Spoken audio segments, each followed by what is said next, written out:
But why? This pregnancy has automatically put a full stop to the hustle. For what? 9 months.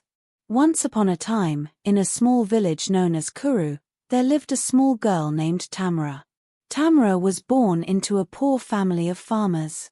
Her father was a local farmer who worked on other people's farmland and got paid for his labor.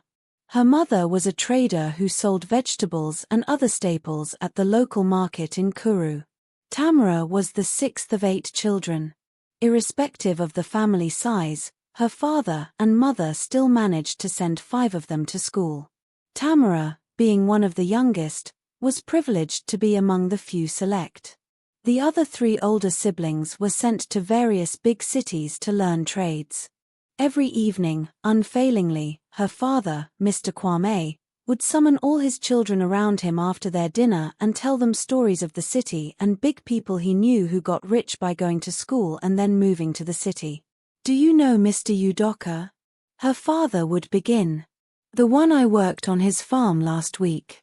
He studied hard in school and today he is a very rich doctor in the city. Everyone wants to go to his hospital." All these stories about school and the city fascinated Tamara right from when she was a child. Because of this mounted fascination, Tamara was very serious in school. She always emerged the best student in any given exam, to the great amazement of her teachers and even the school management. Her class teachers loved her because she was very hard-working, and little Tamara did not hesitate because she had one goal in her head: to make good grades and eventually get to the city. One day, Tamara came back from school in her brown khaki uniform and noticed an unusual shoe in front of her family house. She instantly knew there was a visitor, but the quality of shoes she was staring at was definitely from a person of affluence or intense riches. She went inside and was met by the face of a very beautiful lady, dressed in a very expensive dress. She had some colorful makeup and a beautiful wig on her head. Her fingers were all painted and she carried a small black bag with gold embroidery on its edges. The young woman smiled on the sight of Tamara and said, "Tamara, my girl, see how big you've grown," she said with so much excitement. Just then, Tamara's mother, who had been in the kitchen, stepped into the living room with a tray of food and kept it in front of the visitor. Tamara greeted her mother and the visitor. "Tamara," her mother began, "this is Auntie Bose, she is your father's younger sister." Tamara's face lit with excitement at the revelation that such a stunning woman was her relation. "She just came from the city to greet your father," her mother included. Tamara's ears widened as she heard the word city. Instantly, Tamara became drawn to Auntie Bose. With her childish demeanor, she asked Bose, "Auntie, will you take me to the city too?"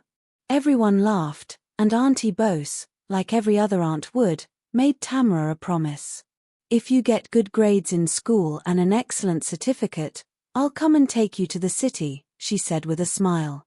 The adults both laughed at her innocence, but deep within Tamara, a fire had been ignited. This was her own light at the end of the tunnel if she ever wanted to go to the city. After a few hours, Auntie Bose left for the city.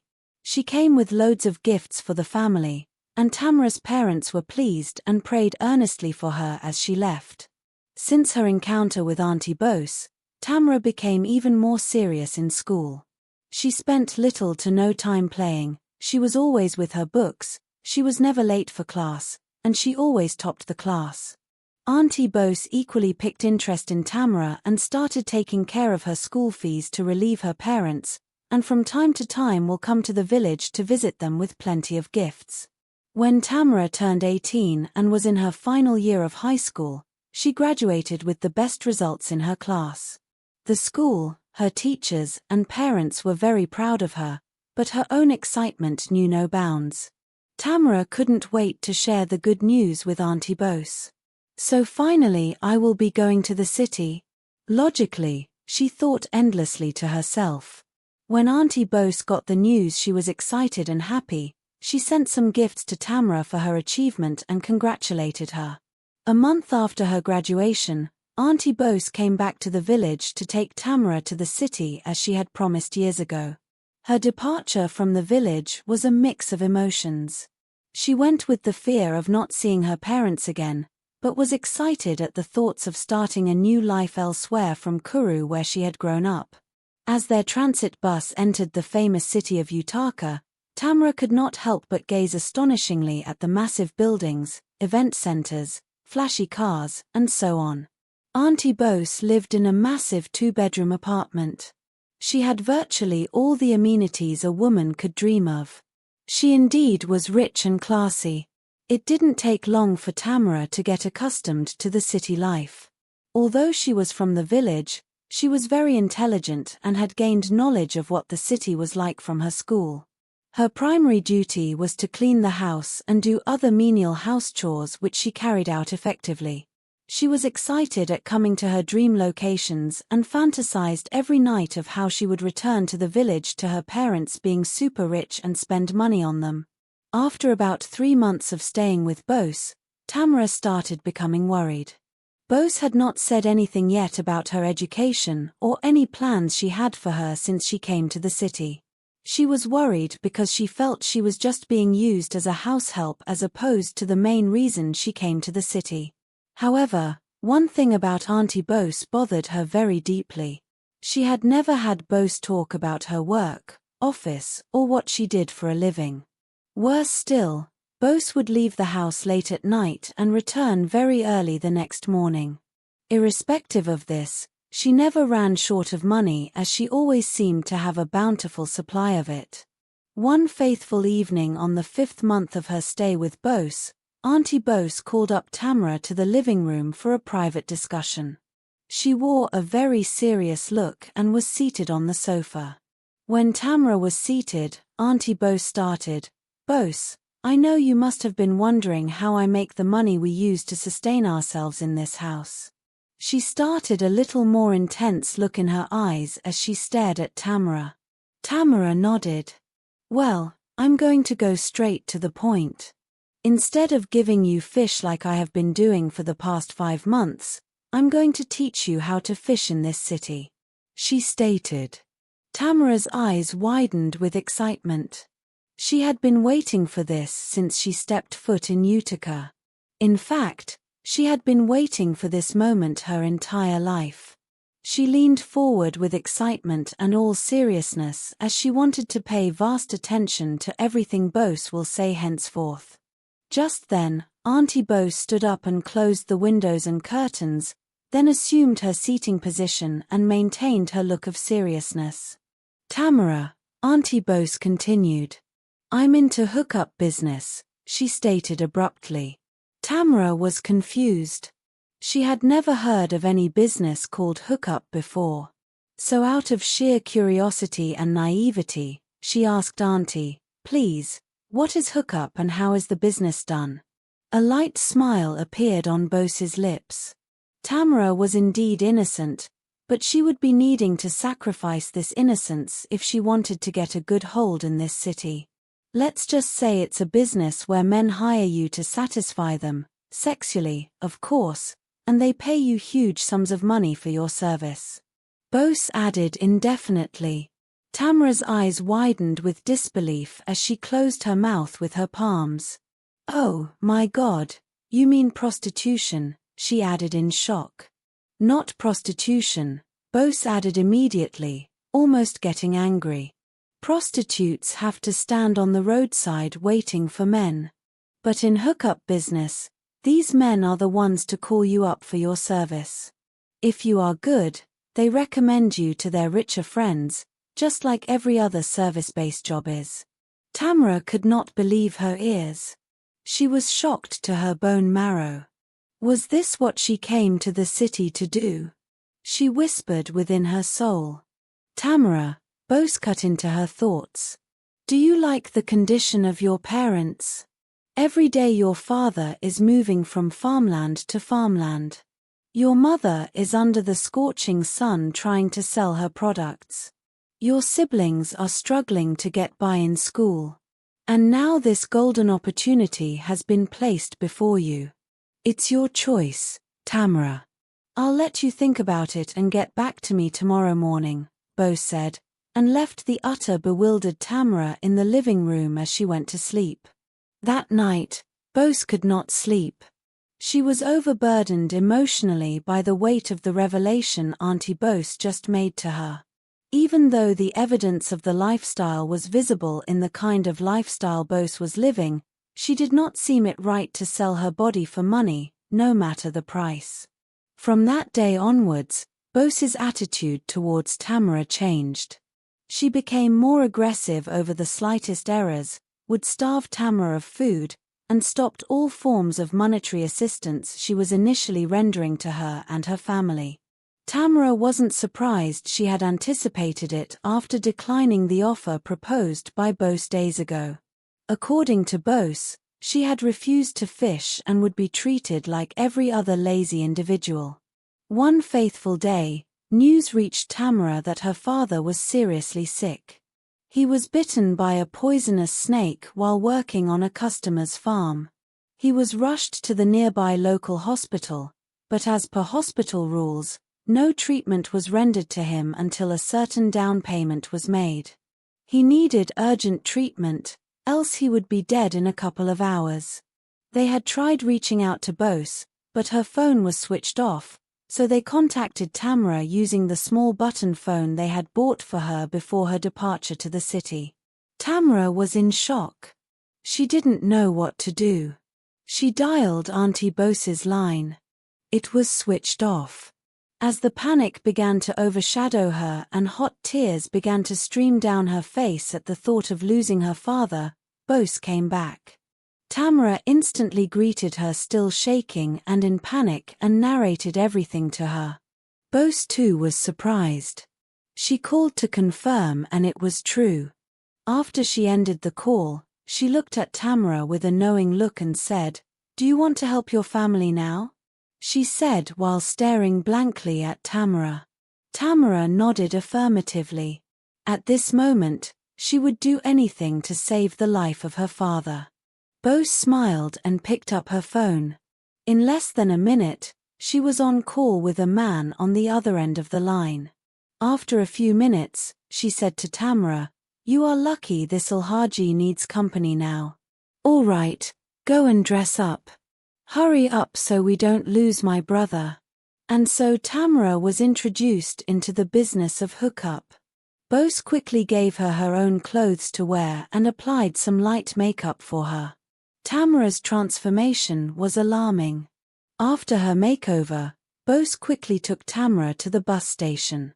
It was late at night, and then after a few minutes of waiting, a black Mercedes SUV vehicle parked in front of them. The back windows winded down and the elderly man looked through the window. Bose exchanged pleasantries with the man and explained, "Alhaji, I have got a new package for you," she said while introducing Tamara, whose mind was still lingering upon the fate of her father. Alhaji seemed pleased and urged Tamara to hop into the vehicle. He drove her home and slept with her, after which he paid her a huge sum of money, $2,500. Tamara was shocked. She had never seen nor held such a huge amount of money in her entire life. Early the next morning, Alhaji dropped her at the same bus station where he had picked her up, and Bose was there to pick her up. Without hesitation, Tamara asked about her father and Bose replied, "Oh, don't worry, someone took care of it last night." Tamara was shocked and happy at the same time. She called her parents to hear their voice and was thankful for the quick response and recovery he was getting.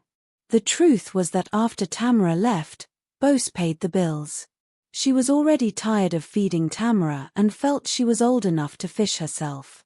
Throughout that day, Tamara could not help but reminisce on the money she had just been paid for just one night. This business is lucrative, oh, she thought to herself. But one thing still bothered Tamara. Why would a man be willing to part ways with such a huge amount of money just to sleep with a lady? Nonetheless, she didn't really think of it too much. Bose, who had received a percentage of the money for referral fee, as she called it, started teaching Tamara the ins and outs of the business and referring her to more clients and lust-filled men. Overnight, the poor, timid Tamara became wealthy. It was from one phone call to another, one bed to the other. Her lifestyle had greatly improved. Every week she sent her parents huge weekly allowance money and sent them gifts and food items. Tamara's parents were very proud of her, even though they had never for once asked their daughter what she was doing to generate her income. They both believed that life in the city was as easy as picking money on the street. So it was nothing short of easy that their own daughter too was succeeding, just like every other person who went there. Soon enough, Tamara became a high-class slay queen. Only the elite and politicians could afford her service.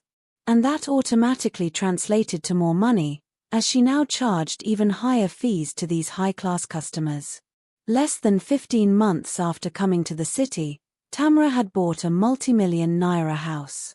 Few weeks down the line, she started a massive house project in the village for her parents. Their overnight success was a talk in the village of Kuru. Tamara had even become more sought after than Bose, who introduced her to the business. But this did not cause any form of spite nor jealousy, as Bose was still receiving commissions from Tamara after each of her customers paid her. So to Bose, it was a win-win situation. All her months in the business, Tamara had learned one major lesson from Bose: never to fall in love on the job and to never get pregnant. Well, it was quite easy to understand why getting pregnant will hinder one at least a few months or years of working, and falling in love will mean she would have to either stop her business or offer her services for free. This commandment, Tamara kept blinded. She had become so much obsessed with the money she had made and was making, that she did not see the need for a man in her life anyways. One day, while Tamara and Bose were in the living room having dinner, a call came in. It was from a customer, Kunal. Kunal had special interest in Tamara, aside from her business services, and wanted to get into a relationship with her and eventually marry her, an offer Tamara had declined on numerous occasions. Despite the constant rejection, Kunal still hired her for her service, and today was one of those days. After the call and negotiations on the phone, Tamara left for her customer's house. After they had intercourse, Tamara was paid and she left. However, what Tamara did not know was that unlike before, Kunal had not observed the necessary protective measures to avoid pregnancy. Tamara left in or while staring at the $8,000 alert on her phone. She was already reminiscing about the next shopping spree to embark on that weekend. After a few weeks, Tamara began to notice some changes in her body. She would throw up often, she was always feeling dizzy and tired, and her appetite for food heightened. She ignored the signs and waved it off as malaria and was taken the malaria medications, but the symptoms persisted. Bose became suspicious and advised Tamara to go for a pregnancy test, since it was a little over 2 months and she was still exhibiting the symptoms, despite the malaria medications she was taking. Tamara laughed it off as a joke, stating how careful and professional she was in her business to make such stupid mistake. But when the symptoms persisted after a few more days, she went to the clinic for a test. Oh God, please let this be negative, she said within her soul, as she patiently waited in the waiting room for the lab technicians to be done with their test. Just then, a beautiful young nurse walked into the room and signaled for her to come into the doctor's office. As she sat down, staring at the doctor in utter curiosity, the doctor smiled and stretched his hands out to Tamara. "Congratulations, Ma, you are 2 months pregnant." Tamara was shocked. She tried to force a smile. "But how? I still see my period. How is that possible?" The doctor smiled and said, "Yes, Ma, it's very possible. You have a rare case of cervical irritation. It means your bleeding is not as a result of your monthly flow, but from sexual intercourse during pregnancy.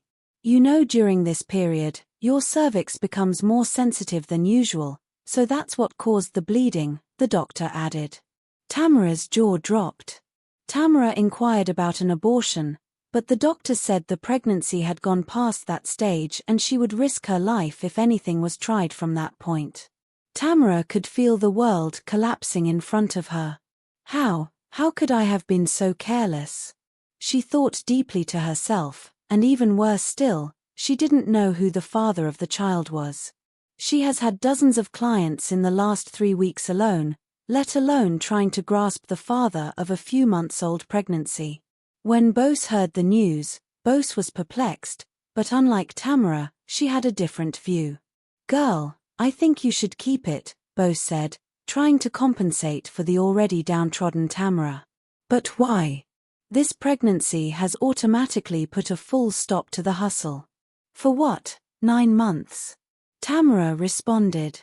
"I mean, one day you will eventually stop, and the child might just be your source of joy and even your helping hand in old age, and besides you've got the money to take care of her or him," Auntie Bose added. But Tamara was not having it. She hated the idea of it. The entire point of not loving a man was to enjoy her freedom. The entire point of not getting pregnant was also to enjoy her freedom and not be caged to the needs of a child. She just wanted to have her freedom and enjoy her money. Tamara decided to birth the child, but made it a vow not to keep it. She had to stop her business. She hated the changes her body was undergoing. All the years it took her to maintain and build the perfect figure, all contorting within a matter of weeks, it made her boil in hatred for her unborn child. She hated that she had pregnancy cravings, constantly wanting to eat goat head this minute, fish tail the next minute, even worse was craving the burnt part of the food in the pot. She was not happy at all, and the pregnancy mood swings were not helping at all. And most of all, she hated the fact that she did not know the father of the pregnancy. She so deeply wanted to know which customer of hers broke her code of conduct and, most importantly, deliberately. After 9 months of carrying the pregnancy, Tamara put to bed. She had delivered a beautiful baby girl. The baby was so beautiful that even her co-pregnant women in their beds both commended and appraised her baby. But Tamara was happy for a different reason. Finally, she was free. The past 9 months of halting her business and going ghost mode had been hellish for her. She spent most days counting how much she would have made if she went out today or any other day. The unique motherly love a mother feels upon giving birth to a child was missing in Tamara's emotions. She just wanted to leave the hospital that minute and call all her customers and inform them she was back in business. Bose had been with her in the hospital and helped her through the entire process up until she was discharged. When she got to her house, Tamara could not help but think, what was she to do from here? She did not want to become a mother. She was not ready for that, especially after all the stories of how women's breasts fall due to breastfeeding. And that was a primal source of her business growth. That night, after breastfeeding her child to the fullest, Tamara wrapped her up in her baby clothes and put her in a small basket. In the basket, she put some money, some baby accessories and every other thing she felt was necessary. She sneaked out in the middle of the night and drove to a motherless baby's home somewhere in town. It was dark, and standing beside the gate of the foundation, she stared at the baby in the basket and said, "I'm sorry, but these people will be better mothers than I ever will be to you. I wish you good luck." She dropped the baby beside the gate and knocked heavily on the gate, then entered her car and zoomed off. Tamara felt relieved that she would now get her life back. The next day, Bose inquired about the baby and Tamara told her point blank what she did. Bose was shocked and disappointed in her. "Tamara, so after all my advice, you still went ahead to do what was in your mind?" Bose asked, disappointed. "Anyways, I just hope you don't regret this." She added, "Don't worry, I won't." Tamara added, looking happy. Tamara spent the next months trying to regain her figure and jumping back with full force into the business. When she was fit again, she became a sensation again. Turns out most of her customers had missed her company for months and were more than happy to have her back, even though they never knew why she left initially. Tamara was grinning from call to call, bed to bed, making more money than ever. She was the queen baddie of the hookup women. However, along the line, something happened to Bose that made her repent and gave her life to Christ. She had had a near-death experience with one of a client who was a ritualist and through the intervention of God was saved. It so happened that Bose had received a call from a new client. He sounded rich and proposed to pay triple what she charged on a regular basis. Bose was overwhelmed as she hastened up to meet her potential rich client. A group of evangelists stopped her at the gate wanting to share the word of God with her. Bose was hesitant because she was already running late with the agreed time she was to meet this new customer. She always loved giving a good first impression, but unlike other times, the evangelists insisted they felt a strong need to pass a message of salvation to her, unlike other times when she just slammed shut the door. The little resistance on her gate led to a confrontation. Bose lost her mind completely and started lashing out on the evangelists. Her raised voice drew the attention of people who equally joined her in abusing the men of God and asking them to leave the young lady alone.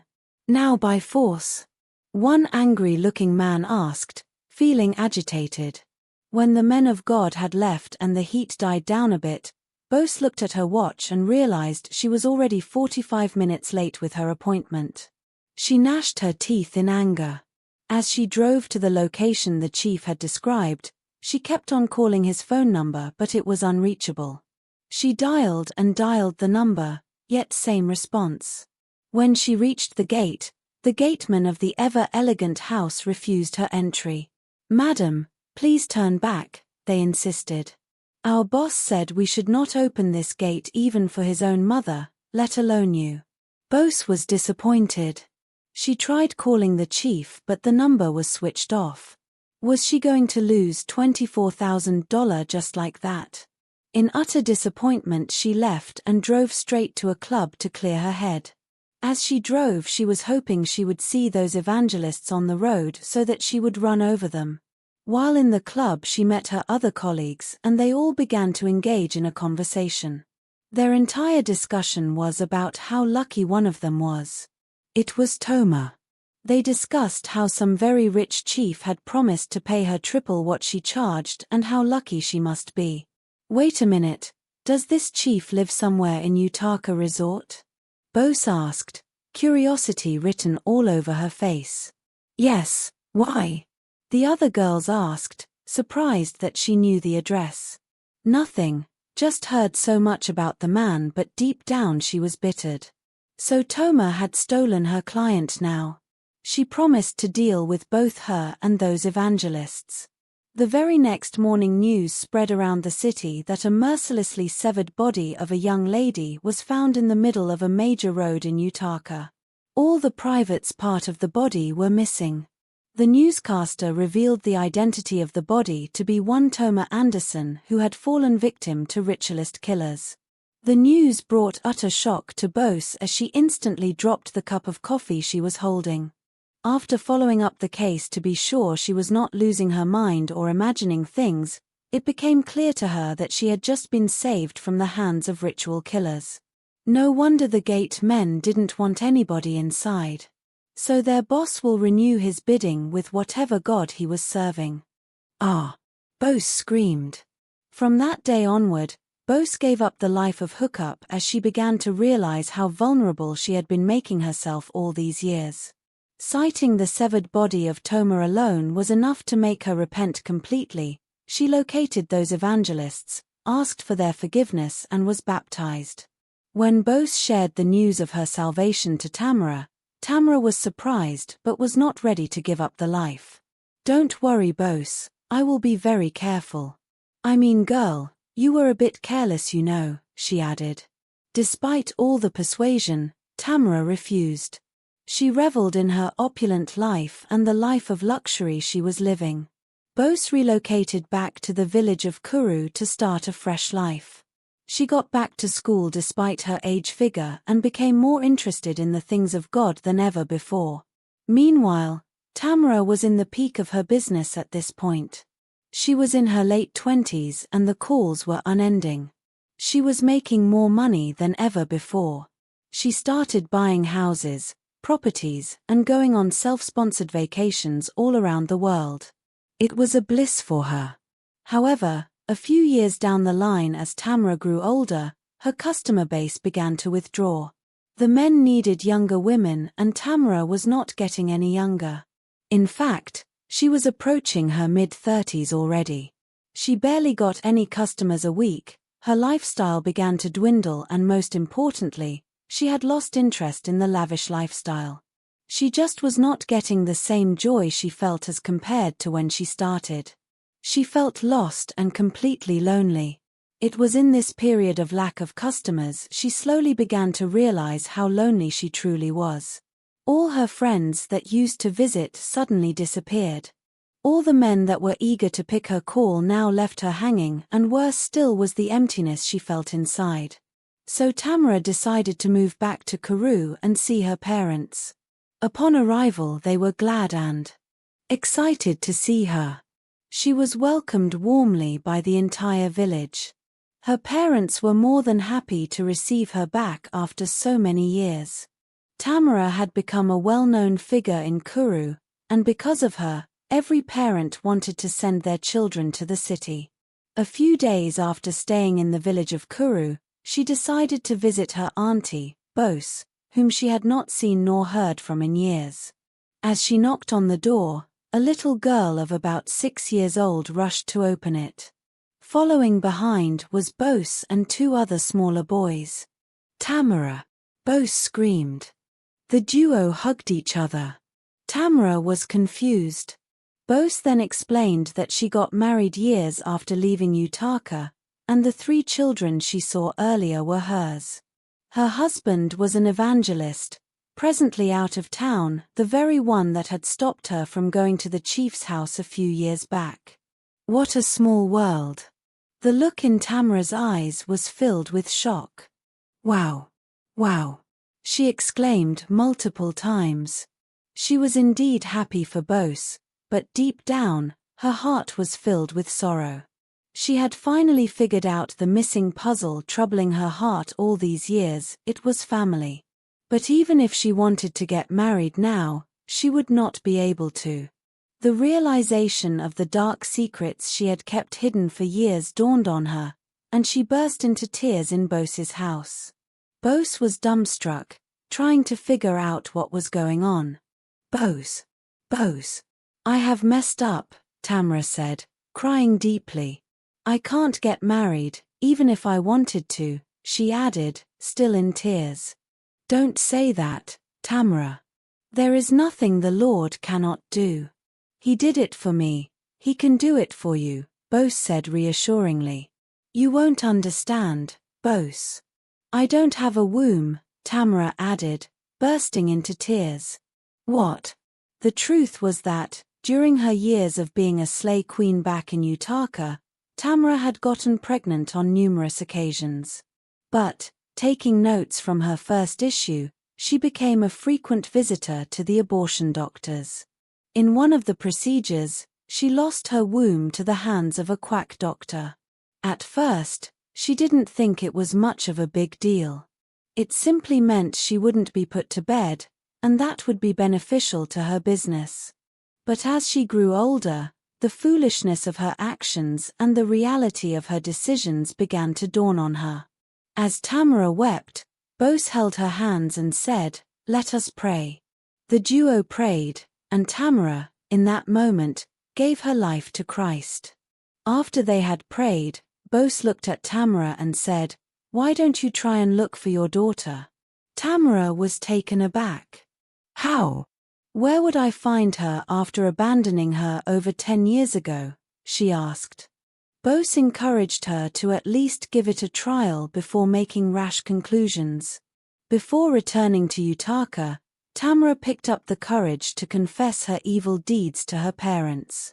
They were bitter but, above all, forgave her and wished her good luck in her search for their granddaughter. Tamara returned to Utaka. She located the street where the motherless baby's home used to be but couldn't find the building.